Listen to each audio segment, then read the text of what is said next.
Hai, saya Ardi Ayadali daripada Befrienders Kuala Lumpur. Saya merupakan pengarah publicity untuk Befrienders KL dan saya di sini untuk bercakap mengenai pencegahan bunuh diri di Shock Altruist sempena Bulan Pencegahan Bunuh Diri Sedunia.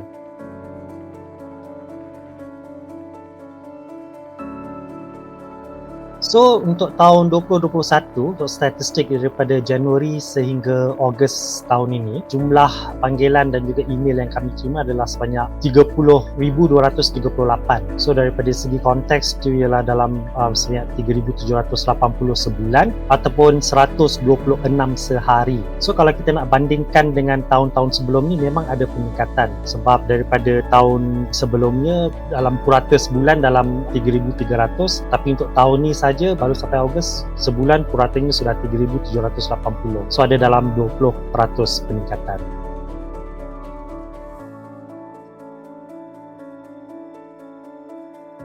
Saya tak merasakanlah bahawa isu kemiskinan ataupun kewangan adalah faktor utama yang menyebabkan peningkatan kes bunuh diri di Malaysia. Sebab kalau kita lihat daripada statistik yang didedahkan oleh pihak PDRM, lebih daripada 51% kes bunuh diri di Malaysia dari tahun 2019 ke Mei 2021 merangkumi golongan remaja perempuan berumur antara 15 ke 18 tahun. So sebab apabila seseorang tu dia mengambil jalan untuk membunuh diri, jarang sekali ia disebabkan oleh satu faktor dan kebiasaannya ada banyak faktor yang mendorong mereka dan kesakitan emosi yang mereka lalui itu akan mengaburi minda mereka dan apa yang mereka inginkan adalah untuk mengakhiri penderitaan emosi yang mereka alami.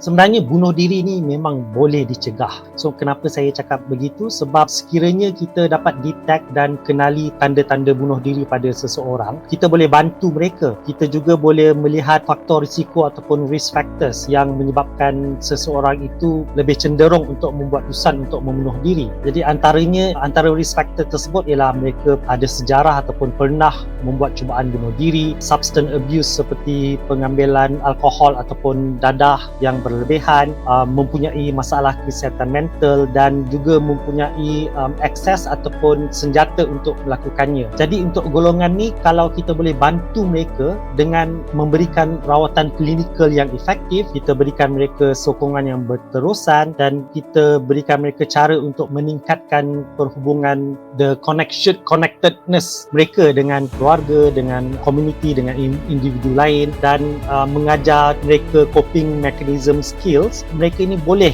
keluar daripada kecenderungan bunuh diri tersebut. Jadi coping mechanism ni adalah cara seseorang itu boleh menerima keadaan seadanya tanpa berasa seperti dunia mereka akan berakhir. Jadi coping mechanism ni penting supaya kita sedar yang kita still okay, kita still boleh bernafas, kita still boleh hidup walaupun kita dilanda masalah.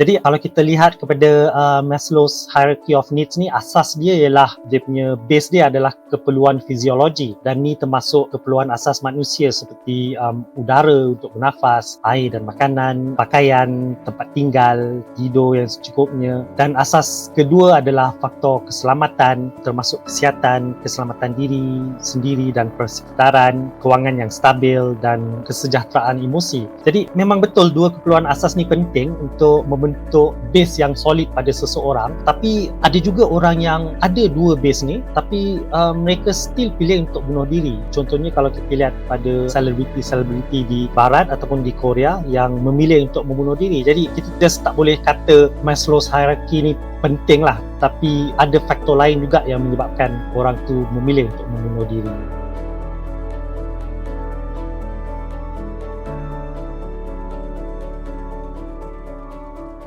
akses untuk mendapatkan bantuan profesional di Malaysia ni sebetulnya masih belum mencukupi, kerana kalau kita lihat rasio pakar psikiatri kepada pesakit di Malaysia ni memang amat rendah sekali. So macam contohnya WHO mencadangkan nisbah 1 kepada 10,000, iaitu 1 pakar kepada 10,000 rakyat. Namun di Malaysia ni nisbah kita adalah 0.1 kepada 10,000. So ini bermakna kita perlukan lebih ramai pakar psikiatri lagi supaya dapat memberikan rawatan yang sewajarnya kepada rakyat di negara ni. Jadi sebab kekurangan ni, apabila seseorang perlukan rawatan, mereka perlu menunggu terlalu lama, kadang-kadangnya berbulan, sehingga dapat bertemu dengan pakar, dan sekiranya mereka ke pihak swasta, bayarannya pula agak mahal. Tapi walau bagaimanapun, cubalah untuk dapatkan rawatan yang sewajarnya, kerana ia merupakan salah satu cara untuk pulih dan menjalani hidup seperti biasa semula. Yalah, semua orang boleh jadi expert in sesuatu just hanya bergantung pada Google. Jadi semuanya mereka boleh cari maklumat, informasi, dan even buat self-diagnose untuk kesihatan diri mereka sendiri. Self-diagnose ni bahaya sebenarnya, sebab satu, kita bukanlah pakar dalam bidang tersebut. Memang betul lah kita boleh baca dan kita boleh lihat simptom-simptom yang ada semua tu, tapi yang sebetulnya kita perlukan pakar untuk berikan diagnosis yang sebetulnya dengan permasalahan yang kita alami. Sebab masalah kesihatan mental ni dia terlalu besar, ada banyak cabang. Jadi tak semestinya bila kita rasa depressed ataupun kita rasa murung tu kita terus ada depression. Sebab kadang-kadang tu mungkin sebab ada masa tu kita dilanda krisis, jadi mood kita rasa very low, kita rasa sedih. Tapi selalunya kalau kita berikan masa untuk diri kita self-healing, kita akan jadi okey semula. Tapi kalau dalam masa yang panjang kita still rasa down, rasa sedih,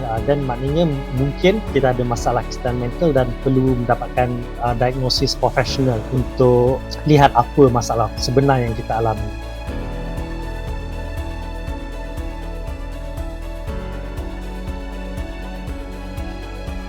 Jadi ramai golongan muda yang dilanda krisis macam ni sebab utama dia, macam saya katakan, coping skills mereka tu kurang, di mana mereka tidak mempunyai satu support system yang baik untuk mereka bangkit dan pulih dari kesakitan emosi yang mereka lalui kerana pengalaman pahit bercinta tu.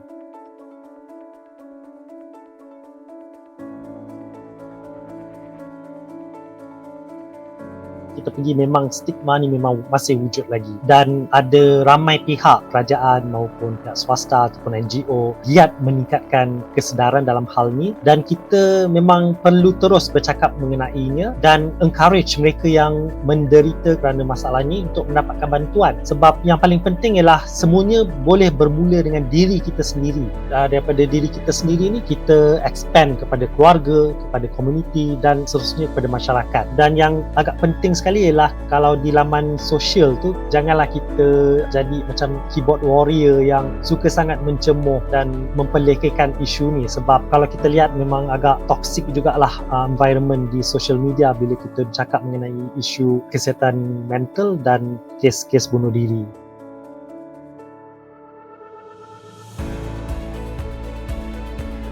Someone is telling you their problem, so kita kena ingat 4 perkara basic ni, iaitu 1, kita dengar secara aktif. Okay, so dengar secara aktif ni maknanya kita berikan mereka masa dan ruang untuk mereka bercakap tanpa kita menyampur ataupun kita tiba-tiba pula kita cerita pasal diri kita pula, macam kita kata macam dulu pun aku pun macam tu juga, tapi kan kita jangan pula menyampuk mencelah macam tu. Jadi kita berikan mereka ruang untuk mereka terus bercakap. Jadi tugas kita ialah kita cuma mendengar secara aktif. So perkara kedua ialah kita jangan kecam, jangan hukum mereka dan jangan adili mereka. Okay, so don't judge them. Itu yang paling penting sekali. So contohnya janganlah pula kita tiba-tiba cakap itulah kau, siapa suruh gatal keluar dengan lelaki tu, kan dah kena macam ni. So tu memang very judgemental lah. So jangan buat macam tu. So kita cuba dengar dulu cerita mereka. Yang ketiga ialah kita tunjukkan rasa empati dengan kita tumpukan pada emosi mereka. Sebab selalunya bila orang tu bercakap dengan kita, dia cerita masalah, memang masalah dia memang mungkin rumit lah, ada banyak detail lah, ada A, B, C, D, E, F, G semua kan. Tapi apa yang kita boleh buat kalau kita just tumpukan pada masalah, memang kita akan rasa buntu sebab macam mana nak tolong ni, banyak sangat complicated betul problem dia ni. So memang kita pun buntu tu yang buat kita rasa helpless, kita pun tak tahu nak buat apa. Tapi instead apa yang kita boleh buat ialah kita tumpukan pada emosi. So bila kawan kita tu cerita, kita cuba rasa sebab dia ada problem ni, so mungkin dia rasa sangat kecewa dengan apa yang berlaku, dia rasa sangat tak berdaya dengan apa yang berlaku, dia rasa very hopeless. So kita fokus pada emosi ni, so bila kita fokus pada emosi ni, maknanya kita akan fokus pada orang itu tersebut dan bukan pada masalah yang mereka hadapi, dan ia adalah basic kepada emotional support. So tu cara kita berikan emotional support, dengan kita fokus pada emosi dan perasaan yang mereka lalui.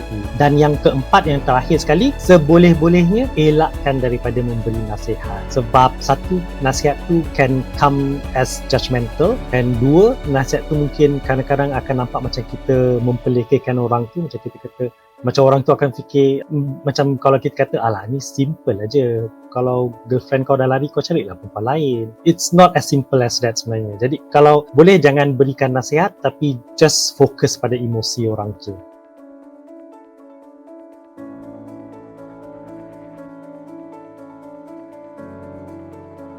So just because you are feeling suicidal right now, it doesn't mean that you are weak, and it doesn't take your humanity away. Memang kadang-kadang tu kita rasa amat sukar sekali untuk dapatkan bantuan, ataupun mungkin kita tak tahu dekat mana untuk dapatkan bantuan. Tapi percayalah, help is available. Bantuan tu ada. Hai, anda semua sedang menonton Shock Altruist sempena World Suicide Prevention Month untuk tahun ni. Jadi untuk sesi ini kita akan dapat memahami apa itu pencegahan bunuh diri, dan kita dapat juga membantu orang yang tersayang sekiranya mereka ada kecenderungan untuk bunuh diri, kerana percayalah bantuan tersebut ada dan boleh didapati. Dan untuk mereka yang ada kecenderungan ataupun pernah terfikir untuk bunuh diri, anda tidak perlu berasa keseorangan. Kumpulkan kekuatan dan keberanian untuk mendapatkan bantuan, sebab bantuan tu ada.